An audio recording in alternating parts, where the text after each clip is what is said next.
Hello students, हम लोग IEC के लेक्चर को लेकर आए हैं। तो यहाँ पर जो हमारा लेक्चर 8 है, इससे पहले हमने ईजेटी के बारे में पढ़ा था। आज हम बात करेंगे कंट्रोल्ड रेक्टिफायर या नियंत्रित दृष्टिकारी की कि कंट्रोल्ड रेक्टिफायर ये हमारा टॉप चैप्टर का नाम है। तो इसके अंतर्गत हम जो सबसे पहले टॉपिक का नाम है वो है फेज कंट्रोल। तो जो फेज कंट्रोल रहता है, इससे हमारा जो तात्पर्य है वो लोड सप्लाई वोल्टेज और लोड करंट के मध्य फेज को थायरिस्टर के फायरिंग एंगल को बदलकर कंट्रोल करने से है। अर्थात जो हमारा फेज कंट्रोल है वो क्या है, लोड सप्लाई वोल्टेज और लोड करंट के मध्य फेज को थायरिस्टर के फायरिंग एंगल को बदलकर कंट्रोल करने से। अच्छा, जो हमारा जो थायरिस्टर है उसका जो फायरिंग एंगल है उसको किसके कंट्रोल से बदला जा रहा है, फेज के कंट्रोल से। तो उस एंगल को बदलकर कंट्रोल करने से कि हम इतने फेज का दें तो इस तरीके से ये हमारा थायरिस्टर टर्न ऑन हो और इतने फेज का ना दे तो ये टर्न ऑन ना हो। तो यदि एससीआर के फायरिंग एंगल को परिवर्तित करते हैं तो परिवर्तित करके क्या है, लोड करंट और आउटपुट वोल्टेज को कंट्रोल किया जा सकता है। अर्थात जो हमारा फायरिंग एंगल था, हम जो थायरिस्टर्स टर्न ऑन करते थे तो टर्न ऑन करने के बाद यहाँ जो अल्फ़ा होता था, जिस एंगल पर थायरिस्टर हमारा टर्न ऑन होता था, तो क्या करें हम, यदि इसको परिवर्तित कर दें, फायरिंग एंगल को परिवर्तित कर दें तो क्या है, हमारा जो लोड करंट और आउटपुट वोल्टेज को कंट्रोल और आउटपुट वोल्टेज जो है उसको आसानी से कंट्रोल किया जा सकता है। तो इस तरीके से इस कंट्रोल को हम फेज कंट्रोल कहते हैं। तो बहुत से औद्योगिक अनुप्रयोग रहते हैं जैसे जिनमें कंट्रोल शक्ति या कंट्रोल पावर, नियंत्रण शक्ति की आवश्यकता होती है। तो जैसे कि जो स्टील रोलिंग मिल हो गई या पेपर मिल हो गई या प्रिंटिंग प्रेस हो गई, टेक्सटाइल मिल हो गई, ट्रैक्शन सिस्टम हो गया, electromechanical and electro metallurgical process हो गया, मैग्नेट पावर सप्लाई हो गई, हाई वोल्टेज डीसी हो गई, ट्रांसमिशन हो गया, पोर्टेबल हैंड टूल ड्राइव्स हो गई आदि है। तो आधुनिक थायरिस्टर फेज कंट्रोल एसी को टू डीसी कन्वर्जन में महत्वपूर्ण भूमिका निभाते हैं और कांस्टेंट एसी इनपुट वोल्टेज को कंट्रोल डीसी वोल्टेज में चेंज कर सकते हैं। तो अगर उदाहरण के लिए देखें तो एससीआर का फायर एंगल बदल कर हम आउटपुट वोल्टेज को कंट्रोल कर सकते हैं। जैसे कि यदि कोई एससीआर है और उसका फायरिंग एंगल अल्फ़ा 0 पर फायर किया जाता है तो वह क्या है, पूरी हाफ साइकिल के लिए कंडक्ट करेगा। अर्थात इस तरीके से जो हाफ साइकिल है इसके लिए पूरी में कंडक्ट करेगा। अगर इसका एंगल कुछ और होता तो ये क्या है, वहाँ से उतना एंगल होता, उसके बाद ये कंडक्ट करता। लेकिन यदि अल्फ़ा बराबर 0 है तो क्या है, पूरी हाफ साइकिल के लिए ये कंडक्ट करेगा। अर्थात जो 0 से 180 तक के लिए कंडक्ट करेगा, ये 90 रहा, पूरी हाफ साइकिल के लिए करेगा। किंतु यदि हम इस थीटा इक्वल टू अल्फ़ा 1 पर फायर करें और अल्फ़ा 1 से 180 तक के लिए ही कंडक्ट करेगा, अर्थात ये हमारा अल्फ़ा 1 एंगल हो गया, यहाँ तक ये फायर कर रहा है, फायर करने में इतना एंगल ले रहा है। तो इसके बाद क्या है, ये यहाँ से 180 डिग्री तक ही क्या है, ये इस 180 डिग्री तक के लिए ये क्या कंट्रोल करेगा, मतलब अर्थात इतने में ही ये कंडक्ट करेगा। तो फेस कंट्रोल का यूज करके हम विभिन्न प्रकार के फेस कंट्रोल परिपथ बनाए जा सकते हैं। तो इस तरीके से जो ये हमारा अल्फ़ा रहा, इसको हम कंट्रोल करके विभिन्न प्रकार के फेस कंट्रोल परिपथ को बना सकते हैं। तो जो हमारा एक पीएन जंक्शन डायोड और एक अनकंट्रोल्ड रेक्टिफायर डायोड होता है, ये एक पीएन जंक्शन और एक अनकंट्रोल्ड रेक्टिफायर डायोड होता है। एससीआर के गेट टर्मिनल पर पल्स देकर हम क्या करते हैं, इच्छा अनुसार किसी भी समय ट्रिगरिंग कर सकते हैं और एससीआर को यूज करके कंट्रोल रेक्टिफायर बनाया जा सकता है। तो हम बात करते हैं फेज कंट्रोल रेक्टिफायर की।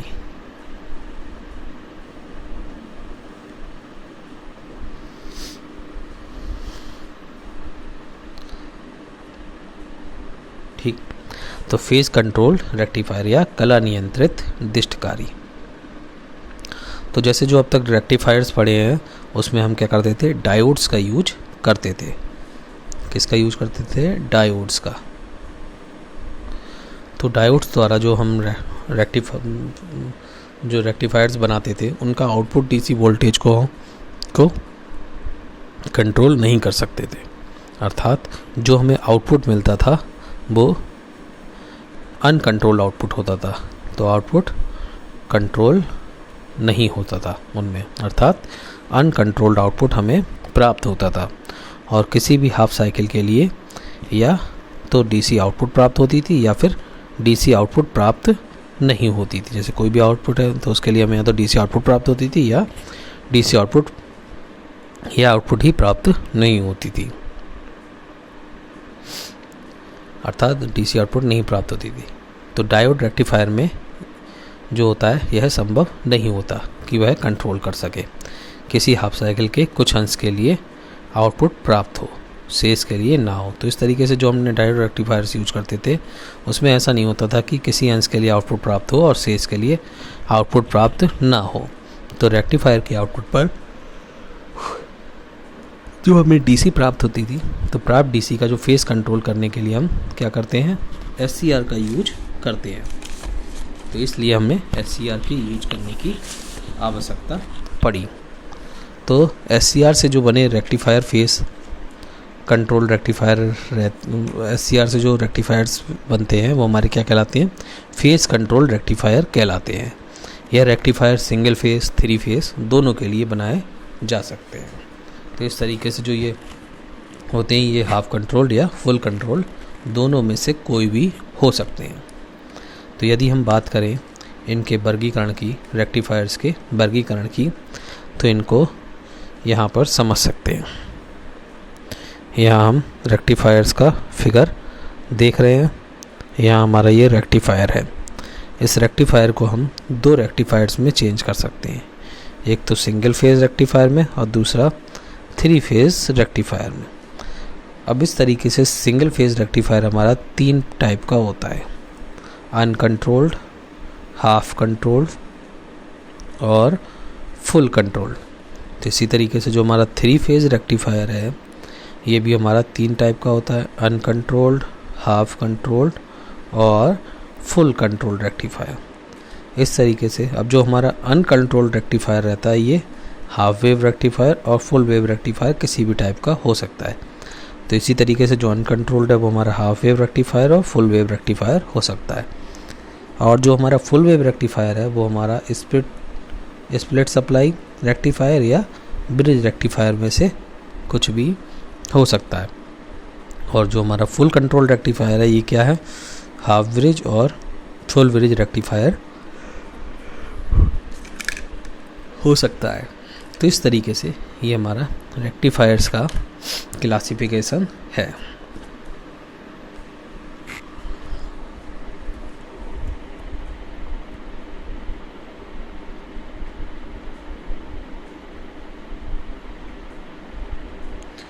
अब हम बात करेंगे single phase half wave controlled rectifier. Single phase half wave controlled circuit या फिर single phase half wave control परिपथ। तो ये हमारा जो है single phase half wave control bridge का फिगर है। तो जो यह एससीआर प्रयुक्त होता है जो रेक्टिफायर के लिए, तो वो क्या है, सबसे सरलतम सर्किट है। यहाँ क्या है, हमारा एक एससीआर लगा हुआ है, ये हमारी सिंगल फेज सप्लाई है, ये डायोड लगा हुआ है और ये लोड है, इसके अक्रॉस डीसी मिल रही है। तो अब क्या है, जो हमारा एससीआर रहता है तो इसमें जो ये प्रयुक्त सर्किट है वो क्या है, सबसे सिंपल सर्किट है। और यह एक ऐसा रेक्टिफायर सर्किट है जो क्या करता है, एसी इनपुट सप्लाई के केवल हाफ साइकिल के लिए हमें आउटपुट प्रदान करता है। अर्थात जो ये सिर्फ हाफ साइकिल में ही आउटपुट प्रदान करेगा, नेगेटिव हाफ साइकिल में ये आउटपुट प्रदान नहीं करेगा। तो यहाँ कंट्रोल जो शब्द यूज कर रहे हैं उससे जो आशय है वो यह है कि SCR के फायरिंग एंगल को चेंज करके लोड करंट का स्टार्टिंग पॉइंट चेंज कर दिया जाता है। अर्थात हम इसमें क्या करते हैं, इस सर्किट के द्वारा हम इसके फायरिंग एंगल को चेंज कर देते हैं, और फायरिंग एंगल को चेंज करने से क्या है, जो लोड करंट रहता है उसका स्टार्टिंग पॉइंट भी क्या है, चेंज हो जाता है। अर्थात जो हम यदि इसके फायरिंग एंगल को बढ़ा दिया जाएगा तो क्या होगा, SCR देर से फायर होगा और इससे क्या है, एवरेज आउटपुट वोल्टेज कम हो जाएगी। और इसके विपरीत यदि फायरिंग एंगल को बढ़ा दिया जाएगा तो SCR क्या है, देर से फायर होगा, तो इससे क्या है, एवरेज जो आउटपुट वोल्टेज है वो अपने आप कम हो जाएगी। अर्थात जो हमारा फायरिंग एंगल था इस तरीके जो यहाँ पे था, अगर हम उसे बढ़ा दें तो बढ़ाने पे क्या है, जो हमारी एवरेज आउटपुट वोल्टेज है वो कम हो जाएगी। और उसके विपरीत यदि फायरिंग एंगल को हम कम कर दें तो क्या होगा, SCR जल्दी फायर हो जाएगा, तो इससे क्या है, एवरेज वोल्टेज जो है वो बढ़ जाएगी। तो जैसा कि हम इस चित्र में देख रहे हैं, ये फिगर हमारा दिया है, इसमें क्या है, single phase half wave control rectifier का ये फिगर है। इसमें एक SCR है, एक वोल्टेज सोर्स है, एक लोड है, और यह लोड जो है वो क्या है, प्योर रजिस्टिव अर्थात शुद्ध प्रतिरोधी, प्योर इंडक्टिव अर्थात शुद्ध प्रेरकीय, और कैपेसिटिव धारितीय, या इनका कॉम्बिनेशन हो सकता है। ये लोड कोई सा भी चीज़ हो सकती है, तो रजिस्टिव हो सकता है, या प्योरली इंडक्टिव हो सकता है, या कैपेसिटिव हो सकता है। यदि लोड इंडक्टिव होगा तो लोड के जो है एंटी पैरेलल में एक डायोड लगाया जाएगा, जिसको हम क्या कहेंगे, फ्री व्हीलिंग डायोड कहेंगे। यदि ये लोड हमारा क्या है, एंटी पैरेलल में मतलब इंडक्टिव होगा, तो इंडक्टिव लोड के लिए क्या करेंगे, हम इसके पैरेलल में एक डायोड का यूज करेंगे, और यह क्या कहलाएगा, डायोड हमारा फ्री व्हीलिंग डायोड, ये SCR कहलाएगा। तो जो ये फ्री व्हीलिंग डायोड SCR रहेगा, इसकी ऑन से ऑफ होने की स्थिति में करंट को यह क्या करता है, लो रेजिस्टेंस पाथ फॉलो करता है, जिससे इंडक्टर में जो स्टोर्ड एनर्जी होती है वो डिसिपिएट हो सके, अर्थात अवशोषित हो सके। तो फ्री व्हीलिंग डायोड के ना होने पर SCR की ऑन से ऑफ होने की स्थिति में इंडक्टिव लोड पर क्या होता है, हाई वोल्टेज उत्पन्न हो सकती है, जो क्या है, लोड को नुकसान पहुंचा सकती है। तो इस तरीके से इसीलिए हम क्या करते हैं, फ्री व्हीलिंग डायोड का यूज करते हैं। तो यदि हम इसका फिगर देखें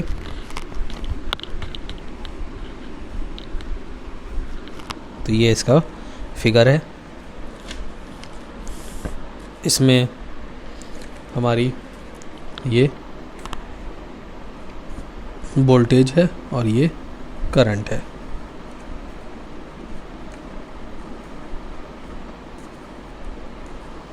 ये हमारी वोल्टेज है। अब अल्फ़ा जो है यहाँ पे, ये हमारा क्या है, फायरिंग एंगल है, और ये वोल्टेज अक्रॉस SCR है, और ये क्या है, ये नेगेटिव हाफ साइकिल के लिए वर्क कर रहा है, मतलब पॉजिटिव हाफ साइकिल के लिए वर्क कर रहा है, नेगेटिव हाफ साइकिल के लिए ये वर्क नहीं कर रहा, जैसे हमने क्या किया है, डॉटेड लाइन से शो कर रहा है। ये हमारा एवरेज वोल्टेज का लेवल है। तो इस तरीके से जैसे ये अल्फ़ा पे यहाँ पे टर्न ऑन हुआ है, ऐसे यहाँ पे T4 पे अल्फ़ा पे एंगल पर ही टर्न ऑन होगा। तो ये हमारे टाइम के अकॉर्डिंग है, ये वोल्टेज अक्रॉस लोड है और ये वोल्टेज अक्रॉस SCR है। तो इस तरीके से ये हमारा फिगर है। फायरिंग एंगल अगर हम अल्फ़ा को चेंज करते हैं तो चेंज करके क्या है, आउटपुट वोल्टेज भी हमारी चेंज हो जाती है। तो इस तरीके से ये current in SCR and load है। अब हम बात करेंगे इसकी वर्किंग की।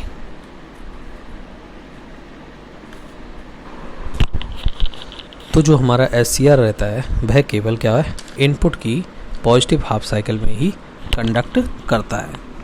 नेगेटिव हाफ साइकिल जो एंगल रहता है उसमें AC को ब्लॉक कर देता है। तो इस तरीके से जो हमें आउटपुट प्राप्त होता है वो half wave rectified DC output DC के रूप में प्राप्त होता है। और SCR के फायरिंग एंगल अल्फ़ा को चेंज करके हम इसका कंट्रोल कर सकते हैं। तो जो हम SCR यूज कर रहे हैं ये क्या करता है, इनपुट की पॉजिटिव हाफ साइकिल को में कंडक्ट करता है और नेगेटिव हाफ एंगल में AC को क्या करता है, ब्लॉक कर देता है। तो जो आउटपुट हाफ वेव साइकिल रहती है DC के रूप में प्राप्त होती है और SCR के फायरिंग एंगल अल्फ़ा को चेंज करके इसका कंट्रोल कर सकते हैं। तो जो आउटपुट वेव फॉर्म रहती है जिसमें वोल्टेज और करंट होती है, तो इनको प्योर रजिस्टिव लोड की स्थिति में हम देख सकते हैं। तो जो हमारा ये फिगर है इसमें लोड वोल्टेज ये दी हुई है और ये हमारी क्या दी हुई है, SCR करंट दी हुई है। तो यहाँ हम फिगर में देख रहे हैं कि जो हमारा SCR है, SCR को T1 टाइम पर क्या किया जाता है, टर्न ऑन किया जाता है। T1 टाइम पे टर्न ऑन से मतलब है फायर किया जाता है। तो फायर करने के बाद क्या है, वह टाइम T2 तक तो ऑन रहता है और T2 के बाद क्या होता है, वोल्टेज के रिवर्स हो जाने के कारण, अर्थात ये वोल्टेज क्या है, रिवर्स हो जाती है। तो वोल्टेज के रिवर्स हो जाने के कारण वह क्या है, ऑफ हो जाता है। इसी तरीके से जो T3 पर ये क्या है, फिर से पॉजिटिव हाफ साइकिल स्टार्ट होती है, लेकिन जो टर्न ऑन होता है वो कब होता है, T4 पे होता है, ये T3 से नहीं होता। तो जो T3 और T4 के बीच में फायरिंग एंगल रहता है उस पर एंगल पर ये टर्न ऑन होता है और ये T4 पर फायर करने के बाद T5 तक हमारा क्या है, T5 तक ये टर्न ऑन रहता है। तो इस तरीके से हम यहाँ पर देख रहे हैं कि जो हमारा ये थायरिस्टर है ये हमारा क्या है, शुरुआत में T0 से T1 तक टर्न ऑफ रहता है। इसका जो एंगल है T0 से T1 पर के बीच में अप्लाई होता है और T1 पर ये क्या थायरिस्टर टर्न ऑन होता है और टर्न ऑन होके ये T2 तक टर्न ऑन रहता है। और जैसे ही ये T2 पे पहुंचता है, T2 पे पहुंचने के बाद क्या है कि जो उसका वोल्टेज है वो रिवर्स में हो जाता है। अब रिवर्स में वो वोल्टेज हो जाने के कारण ये T2 से लेकर T3 तक टर्न ऑफ रहता ही है, लेकिन T3 से ये T4 तक भी क्या है, ऑन नहीं होता, अर्थात इसका फायरिंग एंगल T3 और T4 के बीच में होता है। तो ये क्या होता है, जैसे ये T4 पे पहुंचता है इसका फायरिंग एंगल पूर्ण होता है तो ये टर्न ऑन हो जाता है और T4 से लेकर ये T5 तक टर्न ऑन रहता है। तो इस तरीके से हमने देखा कि जितना फायरिंग एंगल को हम जितना अधिक रखते हैं, हमारा SCR क्या है, उसकी आउटपुट वोल्टेज भी उतनी ही कम होती जाती है। तो जैसा कि हम यहाँ पे देख रहे हैं, अगर हम इस फायरिंग एंगल को यहाँ पर रखें तो ये क्या होगा, यहाँ से यहाँ तक हमारा टर्न ऑफ रहेगा और इसके बाद इतने समय के लिए ये क्या है, टर्न ऑन होगा। तो इस तरीके से देख रहे हैं कि हम SCR को जितने अधिक टाइम बाद हम गेट किया जाता है, अर्थात एंगल फायरिंग एंगल फायर किया जाता है, तो क्या होता है, आउटपुट वोल्टेज उतनी ही कम होती जाती है। तो SCR की सहायता से हम क्या करते हैं, आउटपुट की एवरेज DC वैल्यू को कंट्रोल कर सकते हैं। अर्थात जो हमारा SCR है उसकी सहायता से क्या है, जो आउटपुट की एवरेज DC वैल्यू है, अगर ये एवरेज वोल्टेज इतनी है तो हम क्या करते हैं, इसको कंट्रोल कर सकते हैं। यदि लोड इंडक्टिव रहता है तो उसके लिए क्या करते हैं, हम तरंगाकार जो वोल्टेज और करंट रहती है तो उसके लिए हमने क्या किया, यहाँ पे ये तरंगाकार के रूप में शो कर रहे हैं। जब थायरिस्ट जो रहता है हमारा SCR, इसको अगर हम T1 पर टर्न ऑन करते हैं, ये T1 पे हमने यदि टर्न ऑन कर रहे हैं तो टर्न ऑन करते हैं तो क्या होता है, लोड करंट फ्लो होना शुरू हो जाता है, अर्थात लोड करंट प्रवाहित होने लगता है और जो सप्लाई वोल्टेज है उसका अधिकांश भाग कहाँ है, लोड करंट के अक्रॉस हमारा फ्लो होने लगता है।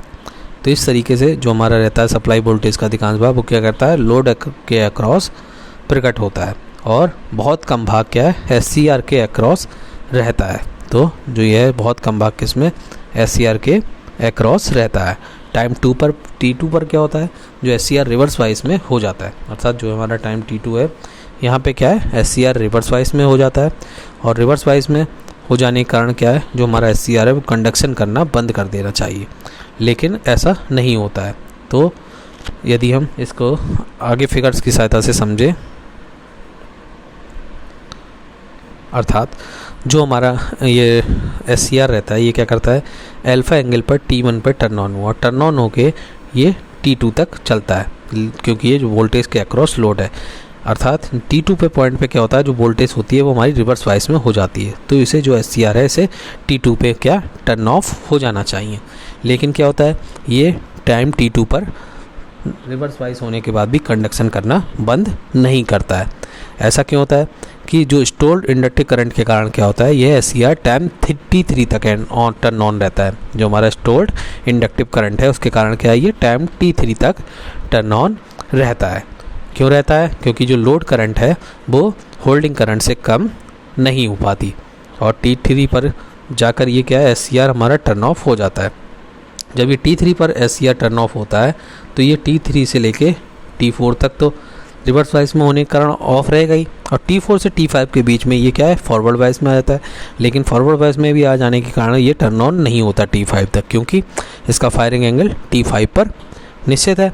तो ये क्या है, यहाँ पर T3 से लेके T5 के बीच तक क्या है, टर्न ऑफ रहता है, और T5 पर फिर से गेट सप्लाई दिए जाने पर क्या है, SCR हमारा टर्न ऑन हो जाता है। और T2 से T3 के मध्य प्रवाहित जो अतिरिक्त धारा है, इसको डायोड डी द्वारा, जो हमारा फ्री व्हीलिंग डायोड रहता है उसके फ्री व्हीलिंग डायोड के द्वारा इसे रिलीज कर दिया जाता है।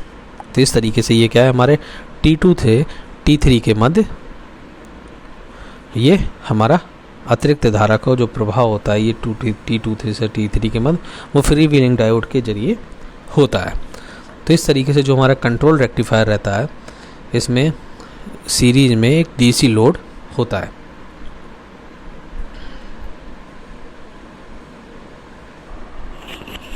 तो इसकी सीरीज में एक DC लोड होता है, और SCR तभी चालन कर सकता है जब एनोड वोल्टेज पॉजिटिव होती है और गेट सिग्नल अप्लाई किया जाता है।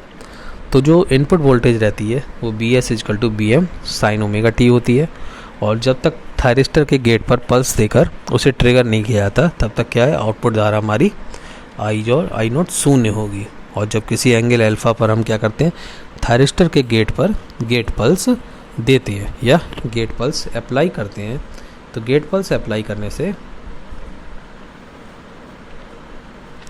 गेट पल्स अप्लाई करते हैं तो क्या होता है, जो आउटपुट वोल्टेज होती है वो सप्लाई वोल्टेज के बराबर हो जाती है और 0 से BM sin D हो जाती है। तो इस तरीके से रजिस्टिव लोड के लिए धारा जो I0 रहती है वो आउटपुट वोल्टेज B आउटपुट के समान कला में ही रहती है, और जो फायरिंग एंगल रहता है उससे हमारा थायरिस्टर पर अगर वाइस अप्लाई होने के बाद क्या है, वह उस क्षण से जब से SCR हमारा टर्न ऑन होता है एक डायोड की भांति चालन करने लगता है।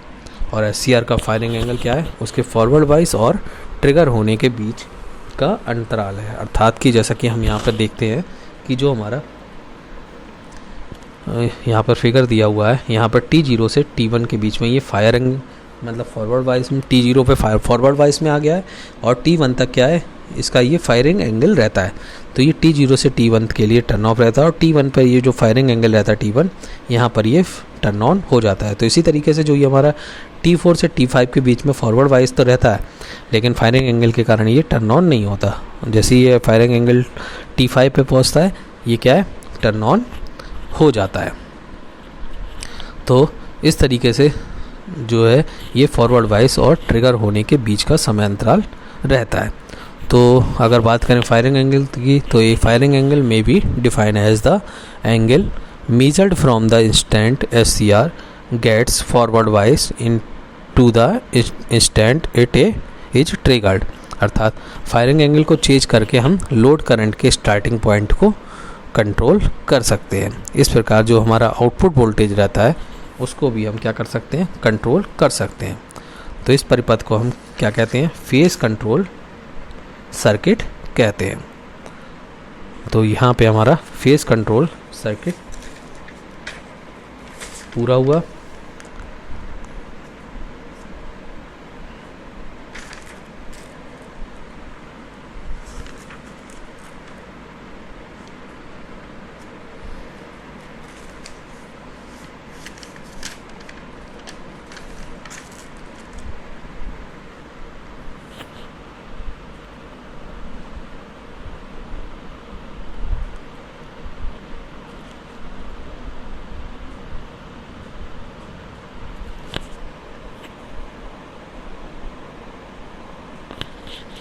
आगे के लेक्चर में हम single phase half controlled half wave thyristor circuit with resistive load और रजिस्टिव इंडक्टिव लोड और single phase full wave half controlled bridge rectifier और single phase full wave fully controlled bridge, इनके बारे में अगले लेक्चर में पढ़ेंगे।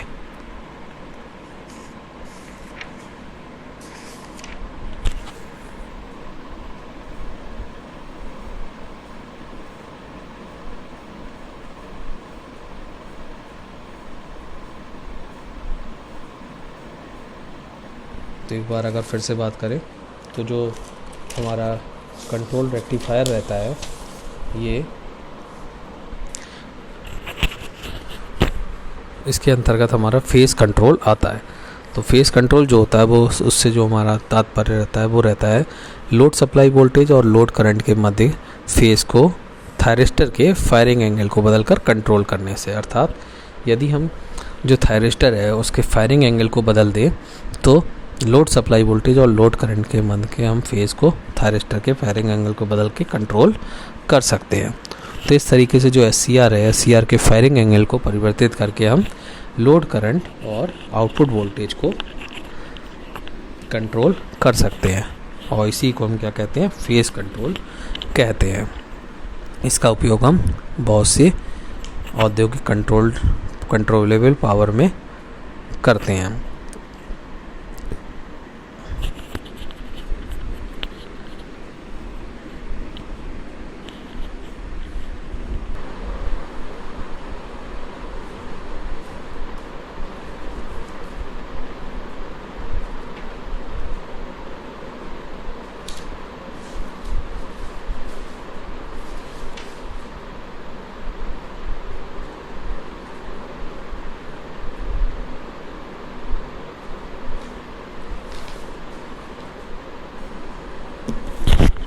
अगर हम फेस कंट्रोल की बात करें तो जो फेस कंट्रोल रहता है हमारा ये अलग अलग भागों में हम इसे बांट देते हैं। जैसे सिंगल फेस कंट्रोल में तो जो इस टाइप का रेक्टिफायर रहता है which works for a single phase AC input output power supply और single phase control rectifier are classified into different types. जैसे हाफ वेव कंट्रोल रेक्टिफायर, तो this type of rectifier uses a single thyristor device to provide output control only in one half cycle of the input AC supply and it offers low DC output। दूसरा है हमारा full wave control rectifier. तो this type of rectifier provides higher DC output. अर्थात जो हमारा half full wave control rectifier रहता है वो क्या होता है, हायर DC आउटपुट प्रोवाइड कराता है।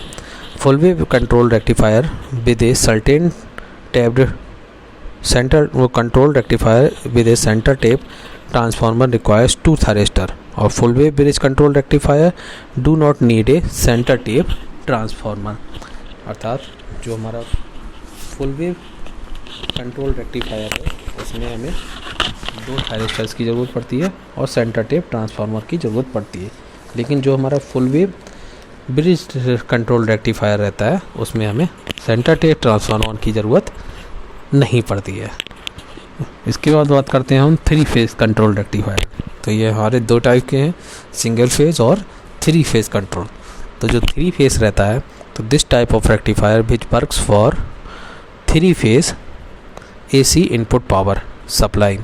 तो ये semi converter is a 1 quadrant converter that has 1 polarity output voltage and current. A full converter is a 2 quadrant converter that has 1 polarity of output voltage and current. A full converter is a 2 quadrant converter that has polarity of output voltage and can be either positive or negative, but the current can have only one polarity that is either positive or negative.